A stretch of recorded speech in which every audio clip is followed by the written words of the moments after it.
तेलंगाना दौरे पर पहुंचे पीएम मोदी ने करीमनगर के श्री राजा राजेश्वरी स्वामी मंदिर में पूजा अर्चना की। इसके बाद जनसभा को संबोधित करते हुए पीएम मोदी ने कहा कि तेलंगाना के लोगों ने पिछले 10 सालों में मेरा काम देखा है। आपके एक वोट ने अनुच्छेद 370 को निरस्त कर दिया और जम्मू कश्मीर में शांति और समृद्धि सुनिश्चित की है। हमारा पूरा देश संभावनाओं से भरा हुआ है, लेकिन कांग्रेस पार्टी ने अपने पूरे शासनकाल में हमारे लोगों की क्षमता को बर्बाद करने के अलावा कुछ नहीं किया। कांग्रेस पार्टी ने हमारी अर्थव्यवस्था को नष्ट कर दिया, कृषि और कपड़ा क्षेत्रों को नुकसान पहुंचाया। पीएम मोदी ने कहा कि करप्शन एक ऐसी फेविकोल है जो कांग्रेस और बीआरएस का कॉमन कैरेक्टर है।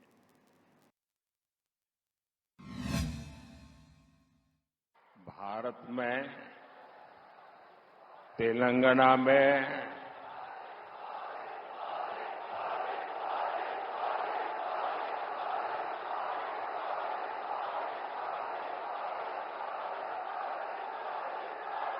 साथियों, चाहे भारत की बात हो, चाहे तेलंगाना की बात हो, हमारे देश में सामर्थ्य की कभी कमी नहीं रही।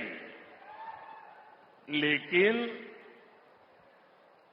कांग्रेस सरकारों ने इतने वर्षों तक एक ही काम किया।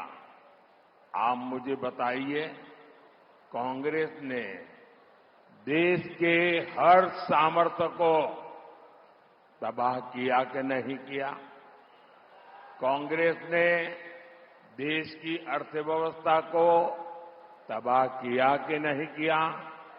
एग्रीकल्चर और टेक्सटाइल जैसे सेक्टर, ये सदियों से भारत की ताकत थी।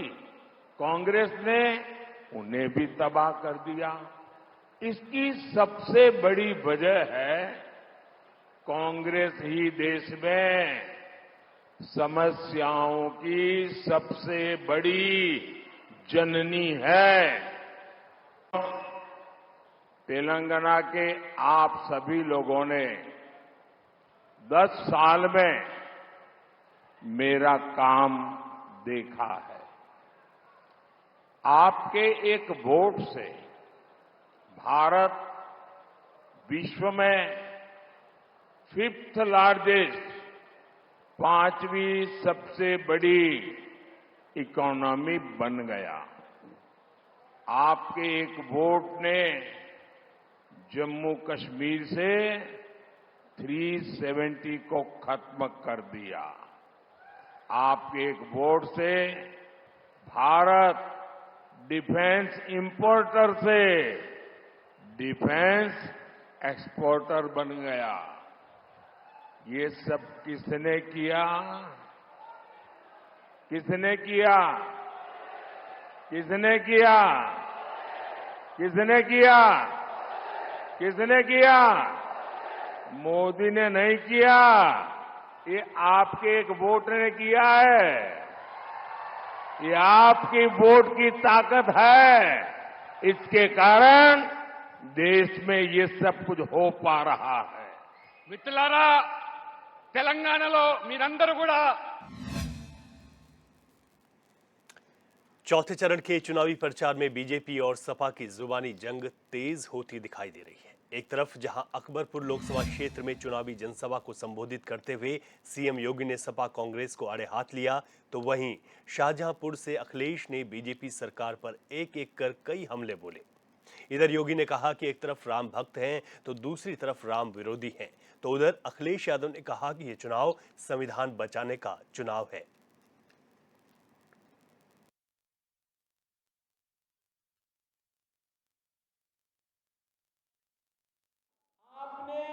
कांग्रेस, समाजवादी पार्टी और अन्य दलों के नेताओं के बयान को पढ़ा होगा, उसको जाना होगा। चुनाव स्पष्ट हो चुका है। एक तरफ राम भक्त है और दूसरी तरफ राम द्रोही है। राम भक्त राष्ट्र भक्त भी है और इसीलिए तो देश के अंदर आवाज आ रही है कि जो राम को लाए हैं हम उनको लाएंगे। यही कारण है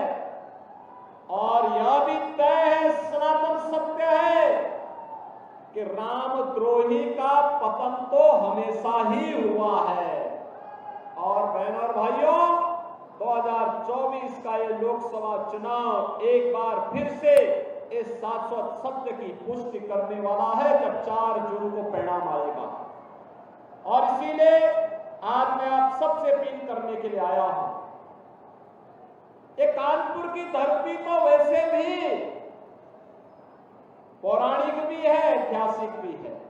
याद करिए आजादी की लड़ाई के उस कालखंड को जब झांसी की रानी लक्ष्मीबाई ने अंग्रेजों के खिलाफ संगनाद किया था, तो यही पिठूर से त्यागता टोपे के नेतृत्व में सहायता वहां के लिए प्रारंभ हुई थी। बहनों और भाइयों, यहां के लोगों ने देश की आजादी को हमेशा प्राथमिकता दी और उसी प्राथमिकता को ध्यान में रखने के लिए ये चुनाव केवल चुनाव नहीं है, केवल सरकार बनाने का चुनाव नहीं है। ये चुनाव इस बात को भी साबित करने वाला है, एक तरफ मोदी जी के नेतृत्व में जिस नए भारत का हम दर्शन कर रहे हैं, इस नए भारत को आत्मनिर्भर और विकसित भारत की श्रेणी में ले जाकर के दुनिया की सबसे बड़ी ताकत के रूप में स्थापित करना है। राम भक्त जहां इस ओर लगे हैं, वही रामद्रोही आपस में लड़ाने की साजिश कर रहे हैं। जहां इन्होंने महंगाई बढ़ा दी, बेरोजगारी बढ़ा दी, किसानों को धोखा दिया, नौजवानों की नौकरी छीन ली, और यहां के मंत्री तो ऐसे हैं जिनके बारे में बीजेपी वाले भी कहते हैं कि फर्रुखाबाद वाले चूसे गन्ना और हाईवे ले गए। सुना है हाईवे के किनारे सब बीजेपी वालों ने जमीनें ले ली हैं। और सच्चाई तो ये है कि जिस समय कभी रजिस्ट्रियां जांच होंगी तो सबसे बड़ी भूमाफिया पार्टी अगर कोई निकलेगी तो वो भारतीय जनता पार्टी निकलेगी, कोई दूसरी नहीं। इसलिए सावधान होकर के मतदान करोगे। ये चुनाव केवल हमारा आपका नहीं है, ये चुनाव हमारे आपके साथ साथ हमारे आने वाली पीढ़ी का भी चुनाव है। ये चुनाव जहां संविधान बचाने का है, जिस तरीके से कभी समुद्र मंथन हुआ था, उसी तरीके से ये चुनाव 2024 का संविधान मंथन का चुनाव है। एक तरफ वो लोग जो संविधान को बदलना चाहते हैं और दूसरी तरफ हम लोग हैं जो संविधान को बदलेंगे, हम उनको बदल देंगे। एक तरफ संविधान के भक्षक लोग हैं और दूसरी तरफ यहां जो बैठे मैदान में वो सब लोग संविधान की रक्षा करने वाले लोग हैं। बताओ संविधान बचाओगे कि नहीं बचाओगे? ये लोग जो संविधान और आरक्षण के बारे में कह रहे हैं, जो लोग नारा दे रहे थे 400 पार, बताओ उनकी भाषा बदल गई कि नहीं बदल गई? कभी कभी कहावतें होती हैं कि कुछ याद आने लगता है, उनको दूसरी चीजें याद आने लगी कि नहीं याद आने लगी? ये संविधान बचाने का चुनाव भी है और संविधान को बचाने के साथ साथ हमें मिले हुए जो अधिकार बाबा साहब भीमराव अम्बेडकर जी ने दिए हैं, उन अधिकारों को भी बचाने का चुनाव है। जो लोग बड़ी बड़ी होर्डिंग लगाए हैं शहरों में, हो सकता है शाहजहांपुर में भी लग गई हो होर्डिंग। ये जो डबल इंजन वाली सरकार है, इसने होर्डिंग में कई जगह अपना दूसरा इंजन लगाया ही नहीं है, अकेला इंजन खड़ा है। बताओ डबल इंजन कहने वाले लोगों का एक ही इंजन दिखाई दे रहा है। और कन्नौज का रुख करेंगे जहां से बड़ी खबर आ रही है। बेटी ने पिता अखिलेश यादव के लिए वोट मांगे हैं। गांव में चौपाल लगाकर पिता अखिलेश यादव के लिए आदिति यादव ने वोट मांगे। आदिति यादव ने नसरापुर अंबेडकर प्रतिमा के पास चौपाल लगाई। चौपाल में मौजूद महिलाओं को संबोधित किया और संबोधन के दौरान दादा मुलायम सिंह यादव का भी उन्होंने जिक्र किया, उन्हें याद किया। तो ये बड़ी खबर आपको कन्नौज से बता रहे हैं, जहां पर अखिलेश यादव के लिए उनकी बेटी वोट मांगती दिखाई दी। उन्होंने अपने पिता के लिए वोट मांगे। इसके अलावा आदिति यादव ने अपने दादा को भी याद किया और उनका स्मरण किया। चौपाल में महिलाएं जो वहां पर मौजूद थी उनको उन्होंने संबोधित किया और संबोधन में दादा मुलायम सिंह यादव का जिक्र कर उन्हें याद किया।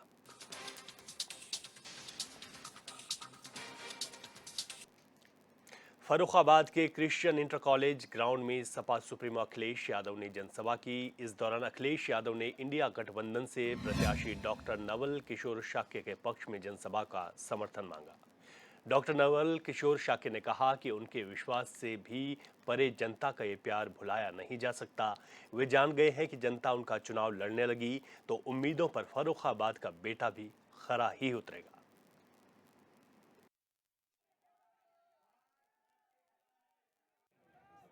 सरकार इंडिया की आ रही है, समाजवादियों की मिलकर के आ रही है और बीजेपी की विदाई है और विदाई उनके भाषणों में नजर आ रही है। क्या उनके भाषण नहीं बदल गए?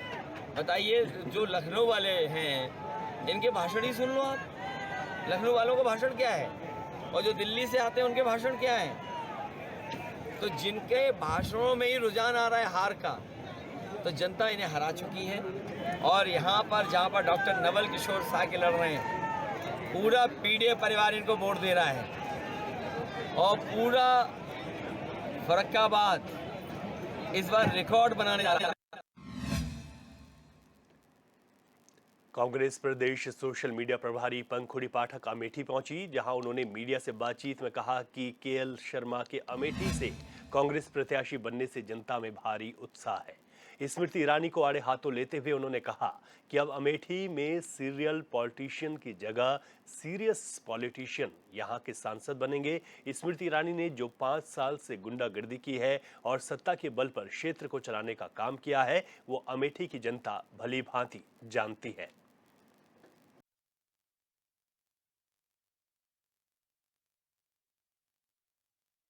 ये बहुत ही दुख की बात है कि 10 साल भारतीय जनता पार्टी को सरकार में हो गए हैं, उसके बावजूद आज वो अपनी एक भी उपलब्धि गिना नहीं सकते हैं। प्रधानमंत्री जी को स्वयं खुले मंचों से हिंदू मुसलमान की बात करनी पड़ती है, पाकिस्तान की बात करनी पड़ती है। इसका कारण यही है कि आज जो जनता उनसे सवाल पूछ रही है उसके जवाब उनके पास नहीं है। 2 करोड़ रोजगार सालाना का जवाब नहीं है, 15 लाख का जवाब नहीं है, स्मार्ट सिटी का जवाब नहीं है, बुलेट ट्रेन का जवाब नहीं है, मेक इन इंडिया का जवाब नहीं है, क्योंकि इन सब चीज़ों के उनके पास जवाब नहीं है। इसीलिए जो उनकी एक घिसी-पिटी स्ट्रैटेजी है हर बात में हिंदू मुसलमान करने की, वही वो इस चुनाव में भी यूज करता है। डेट घोषित किया है, इससे कोई फर्क नहीं पड़ता है, क्योंकि केएल शर्मा जी एक ज़मीनी नेता हैं। उन्होंने मेरे ख्याल से 35-30 साल दिए हैं अमेठी और रायबरेली को, तो वो आवाम में काफ़ी चर्चित चेहरा हैं और उन्होंने बहुत मेहनत भी की है और लोगों के साथ हमेशा वो खड़े हुए हैं। इसलिए ये सीट इंशाल्लाह हम लोग जीतेंगे, रायबरेली भी और अमेठी। देखिए, अब ये बीजेपी है, ये तो कुछ भी बोल दे। और मेरा नेता, अगर राहुल जी की आप बात कर रहे हैं, तो वो नेता खुद कहता है कि डरो मत, तो वो कैसे डर जाएंगे? डर अब ये लोग गए हैं क्योंकि इन लोग ने, इनकी रणनीति जो थी वो सब फ्लॉप हो गई। ये अब खुद घबरा गए हैं कि ये हुआ क्या, ये खेल कैसे वो खेला हो गया, बिहार की लैंग्वेज में अगर कहा जाए। बहराइच की एसओजी और मोतीपुर पुलिस ने 13 मई को होने वाले मतदान से पहले बड़ी कार्रवाई को अंजाम दिया है, जहां पुलिस ने भारत नेपाल सीमा से सटे मोतीपुर के जंगल से अवैध असला बनाने वाली फैक्ट्री का खुलासा किया है। इस दौरान पुलिस ने निर्मित किए गए आधा दर्जन से ज्यादा अवैध तमंचे और हथियार बनाने के उपकरण भी बरामद किए हैं। एसपी वृंदा शुक्ला ने बताया कि नेपाल की सीमा पर चोरी से लखीमपुर का एक शख्स अवैध तमंचे और कारतूस बना रहा था, जिसे पुलिस टीम ने मुखबिर की सूचना पर गिरफ्तार कर लिया है। बहराइच में जो हमारा अंतर्राष्ट्रीय सीमा वाला क्षेत्र है नेपाल के साथ में, वहाँ पर अवैध शस्त्र के निर्माण की एक फैक्ट्री की सूचना प्राप्त हो रही थी, जिस पर एसओजी लंबे समय से कार्यरत थी और उनके सघन प्रयास के फलस्वरूप कल रात में हमें सफलता हासिल हुई है, जिसके तहत 8 बने हुए तमंचे और अवैध शस्त्र बनाने से संबंधित तमाम उपकरण बरामद किए गए हैं। और जो मुख्य अभियुक्त है, जो ये शस्त्र बनाकर इनकी बिक्री करता है, संतराम पुत्र हीरालाल, उसकी भी गिरफ्तारी की।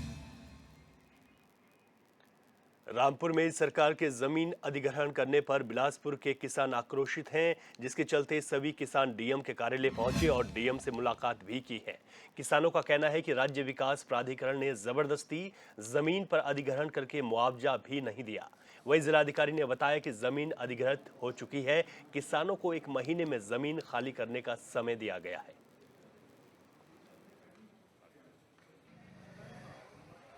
यूपी ने केस अपना हाईकोर्ट में जीत लिया है, तो उसके दाखिल खारिज के लिए जैसी पत्रावली हमारे तहसीलदार न्यायालय बिलासपुर में प्राप्त होती है तो हम लोग दाखिल खारिज कराएंगे, क्योंकि ये सरकार की बहुत ही महत्वाकांक्षी योजना थी और इसको इंडस्ट्रियल पार्क के रूप में यूपीसीडा के द्वारा डेवलप किया जाना था।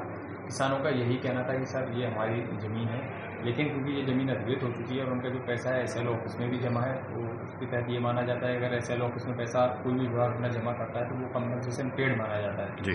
इसी के तहत किसानों ने कुछ समय का मतलब 1 महीने का लगभग वक्त मांगा है और उसके बाद ये ज़मीन जो है वो अभी आगे इसका फसल नहीं बोएंगे और इस ज़मीन का हस्तांतरित यूपीसीडा को। मुरादाबाद में लगातार आवारा कुत्तों का आतंक बढ़ता जा रहा है। ताजा मामला सिविल लाइन थाना क्षेत्र के हिमगिरी का है, जहां आवारा कुत्तों के झुंड ने 7 साल की बच्ची पर हमला कर दिया, जिससे बच्ची गंभीर रूप से घायल हो गई।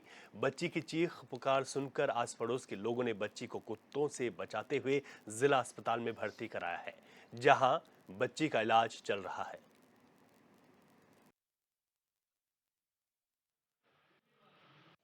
पागल कुत्ता घूम रहा है हिमगिरी में। अच्छा। और एक नहीं कई सारे कुत्ते घूम रहे हैं। आज भी कई लोगों को काटा है उसने। अच्छा, आपके बेटे कहाँ पर काटा है उसने? ये चेहरे पे काटा है, फेस पे, कंधे पे काटा है और जांघ में बहुत बड़ा जख्म है। अच्छा। इससे पहले शिकायत की गई थी नगर निगम को पकड़ने के लिए द्वारा? कितने लोगों को अब तक शिकार बना चुका कुत्ता?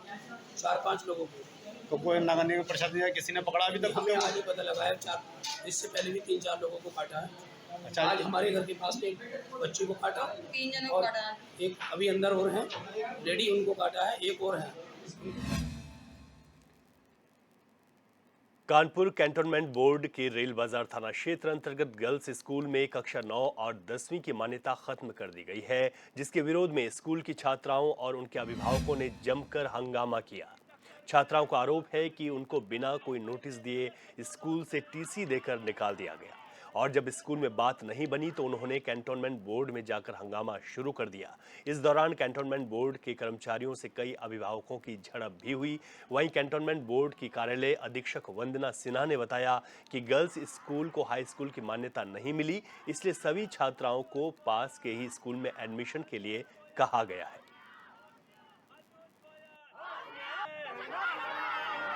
वहाँ ये हुआ है कि हम लोग शुरू से पढ़ लेते हैं, वहाँ पे जो है सब मतलब अभी तक के हाई स्कूल था और जब हम लोगों की बारी आई हम लोगों से एडमिशन लिया गया और फीस के पैसे भी लिए गए। हम लोगों को बहाने से बुलाया गया कि आइए पेरेंट टीचर मीटिंग है, सिग्नेचर चाहिए आप लोगों की। सिग्नेचर तो हर बार होती है, हर महीने होती है, तो हम लोगों ने यही सोचा और जब पेरेंट्स वहाँ से आए तो जो है उनको पैसे और डॉक्यूमेंट वापस करके वहाँ से भगा दिया गया। बोला कि जो है यहाँ नहीं, आप लोग कहीं भी जाइए एडमिशन लीजिए, यहाँ एडमिशन नहीं हो पाएगा। ऊपर से आदेश आया है कि हाई स्कूल और 9 को यहाँ से निकालिए। क्यों ऐसा क्यों ये तो नहीं बताया। बहुत रिक्वेस्ट की टीचर से भी किसी ने नहीं बोला। मीरपुर में बच्चों का जो है सरकारी स्कूल है, मीरपुर गर्ल्स हाई स्कूल करके विद्यालय है, उसमें आज बच्चों को पीटीएम के नाम पे बुलाया गया, उनको सबको टीसी प्रदान कर दी गई है। उनसे कहा जा रहा है कि यहाँ जो उस स्कूल से 5 किलोमीटर दूर पे महेश मेहर इंटर कॉलेज है, वहाँ पर कहा जा रहा है कि वहाँ पर ये एडमिशन ले लें बच्चों को, जबकि चूँकि बच्चे गरीब घरों से है, 5 किलोमीटर 7 किलोमीटर बच्चे कैसे जाएंगे, बच्चों की सुरक्षा की जिम्मेदारी कौन लेगा। और अगर विद्यालय के पास मान्यता नहीं थी तो विद्यालय द्वारा किन कारणों से फॉर्म भरवाया गया, तो यदि विद्यालय के पास मान्यता, यदि विद्यालयों के पास मान्यता नहीं थी तो छावनी परिषद के सीईओ के ऊपर और प्रधानाचार्य के ऊपर 420 की धाराओं में अभियोग पंजीकृत होना चाहिए। ये बच्चे हमारे मीरपुर स्कूल में पढ़ते हैं। Mirpur high school girls school में के स्टूडेंट हैं सर। तो हमारा मान्यता है ना सर, यहाँ पे है महस, हम लोग हमारे स्कूल की मान्यता नहीं है, महस इंटर कॉलेज की है, जो यहाँ पे महस स्कूल है ना सती चौरा घाट, उसकी मान्यता है। तब सीओ सर ने बात कर ली है DIOS से, वो अभी यहाँ पे स्टेशन पे नहीं है, इलाहाबाद हाई कोर्ट गए हुए हैं। 2 दिन के बाद इन लोगों का निष्कर्ष निकाला जाएगा, ऑफिस से लोग जाएंगे। बच्चों की मांग क्या है? मतलब यहीं पे पढ़ने के लिए कि यहाँ पे हमारा मतलब नहीं, हम यहीं पढ़ेंगे मीरपुर स्कूल में। नहीं किया गया, किसी ने मना नहीं किया है, बस वो हमारा ऊपर स्टेट गवर्नमेंट से उन्होंने कहा कि हमारे स्कूल मान्यता प्राप्त नहीं है, इसलिए आप मतलब नहीं आगे कंटिन्यू कर सकते हैं। लेकिन हम लोग ट्राई कर रहे हैं आगे पढ़ाने के लिए, कि कोशिश कर रहे हैं। अब 2 दिन बाद हमारी उन लोग सब लोगों से मुलाकात है, तो उसमें डिसीजन लिया जाएगा। गाजियाबाद के लोनी बॉर्डर थाना क्षेत्र में स्थित एक घर में मां बेटे का शव बरामद हुआ, जिसको लेकर परिजन लूट के बाद हत्या करने की आशंका जता रहे हैं। घटना की सूचना पर पहुंची पुलिस कई एंगल से इस मामले की जांच कर रही है।